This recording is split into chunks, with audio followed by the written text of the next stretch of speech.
Olha aí, recebemos agora no estúdio da TV Minas Brasil a Genair Maurício, que vai conversar conosco sobre o 18 de maio, data que celebra o Dia de Combate ao Abuso e Exploração Sexual cometidos contra crianças e adolescentes. Ela que é psicóloga. Boa tarde, seja bem-vinda ao estúdio da TV Minas Brasil, em especial ao Jornal da Cidade, Genair. Boa tarde, tudo bem? É um prazer recebê-la aqui, viu? Prazer é todo meu, agradeço o espaço. Pois é, a data hoje, né, a data lembra aí, serve de alerta sobre a vulnerabilidade dos menores frente aos riscos de abuso e exploração. E em meio às limitações forçadas também pela pandemia da Covid-19, né? Tá todo mundo confinado dentro de casa. Qual a realidade em Paracatu hoje? Os casos aumentaram com a pandemia? Você tem conhecimento desses dados? Então, Leocádia, numa estatística, a gente não consegue fechar essa estatística tão bem em relação ao abuso sexual devido à falta de denúncia. Então, as denúncias são poucas em relação ao que acontece mesmo com a realidade de Paracatu no tanto de abuso que se tem. Então, aproximadamente, o Conselho Tutelar recebe de 3 a 4 denúncias semanais. Então, esses são os que chegam de denúncia, mas acredita-se que tem bem mais do que isso.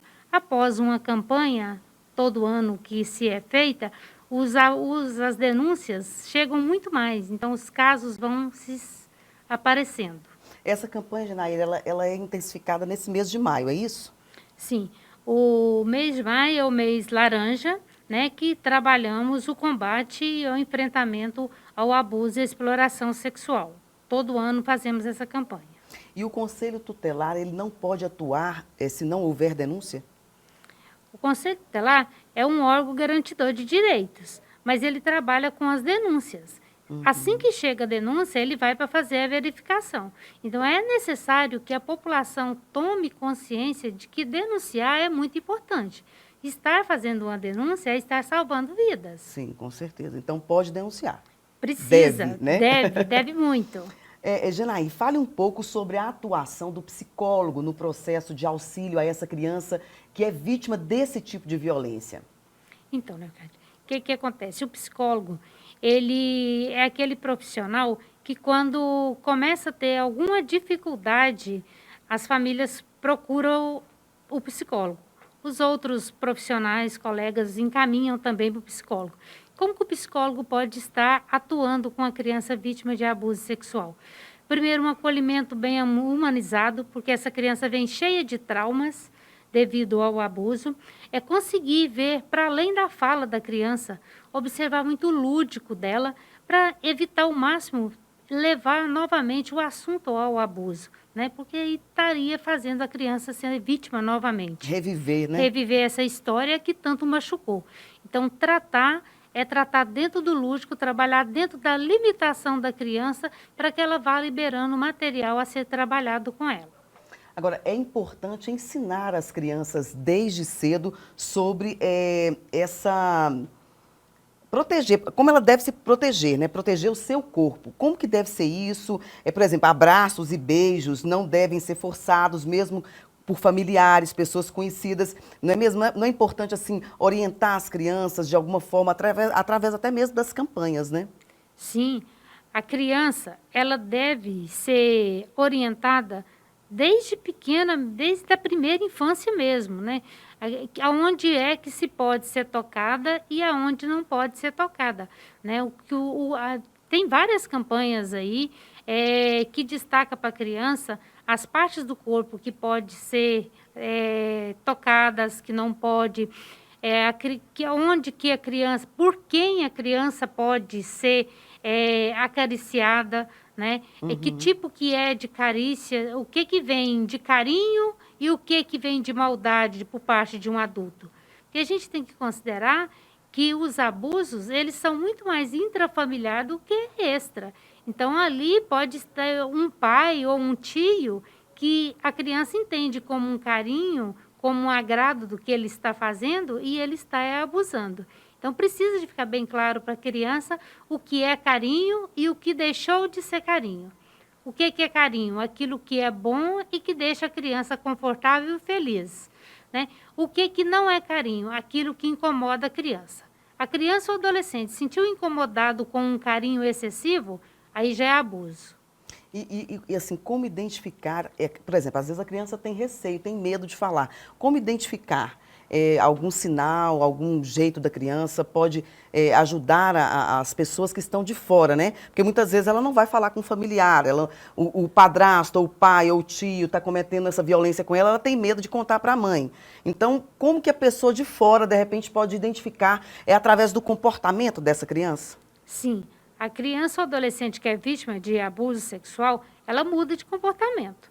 Então, o isolamento, a agressividade, o deixar de se cuidar, a baixa de autoestima fica muito grande. Em casos de adolescente, até as tentativas de automutilação, de suicídios, né? Então, assim, é observável se quem convive com a criança e a adolescente, ela percebe que houve uma mudança de comportamento gradativo dessa criança e desse adolescente após o abuso sexual.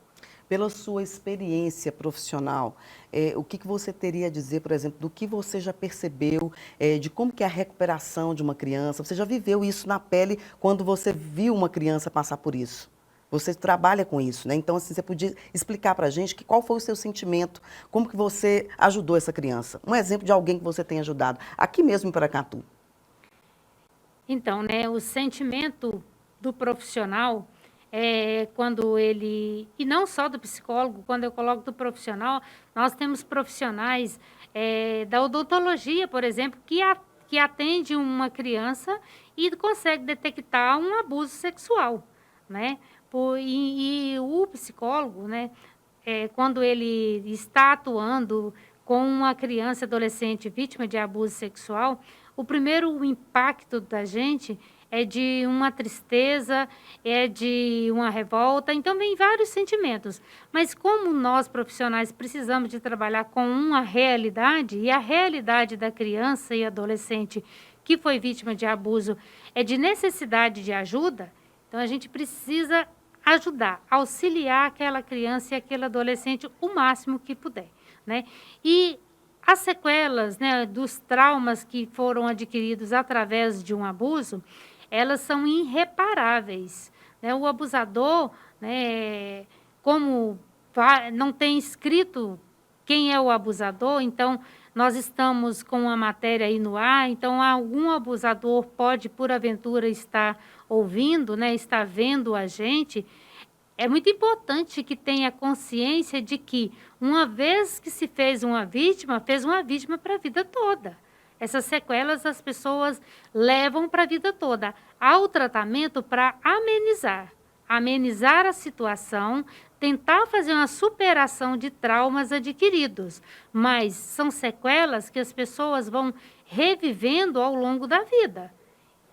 É preciso, então, aí que as mães, né, os pais, os familiares fiquem atentos, né, a esse comportamento. Os familiares que não cometem esse tipo de crime, esse tipo de violência, que é uma covardia. A gente chega até a arrepiar só de ver você comentando aí, falando assim, en passant, né? Porque, assim, se você for aprofundar o tema, a gente fica aqui a tarde inteira, o dia todo, falando de um assunto que a gente sabe que é uma realidade aqui em Paracatu, né? A gente sabe que existem muitos casos e agora reforçando, para as pessoas que tiverem conhecimento de casos de violência cometidos aí contra crianças e adolescentes, podem e devem denunciar. Agora, onde denunciar? Como fazer isso? Então, não denunciar é ser cúmplice com esse abuso. Não querer se envolver, falar eu não vou denunciar para me não envolver nisso, né?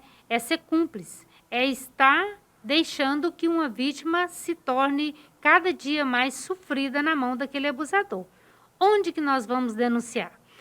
No Disque 100, não precisa se identificar, né? É só passar o endereço, as iniciais do nome da criança e adolescente, né?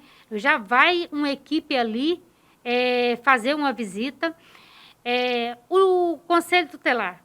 O Conselho Tutelar é só ligar 3671 6862. 6862. 6862.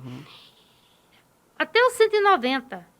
Nós podemos usar a polícia militar para nos auxiliar, né? O que não pode é olhar, ver uma situação e se calar. A omissão, né? A omissão é uma negligência. Uhum. E nós não devemos ser negligentes, porque nós precisamos partir de um princípio de que o abuso sexual, ele não escolhe raça, cor, classe social. Ele acontece em todas as classes sociais. Então, às vezes, pensa, bom, eu não vou denunciar porque isso não é da minha conta, isso acontece só nos bairros mais carentes. Não, acontece em todas as classes sociais e o sofrimento emocional é para todos. Então, se eu não denuncio hoje, eu vejo e me calo, eu sou omissa, amanhã pode estar acontecendo dentro da minha casa. Uhum. Né? Então, a gente deve de fazer denúncias, deve proteger a criança e adolescente, porque são aquela parte mais frágil é da parte da criança e do adolescente. A criança e a adolescente são os seres mais vulneráveis na mão de pessoas adultas, irresponsáveis, que vai satisfazer um desejo de uma perversão daquele abusador e causando uma vítima para uma vida toda. Genair, eu agradeço muito a sua participação aqui, as suas explicações, os seus esclarecimentos e deixo o espaço aberto para que você deixe uma mensagem final aí aos telespectadores internautas da TV Minas Brasil.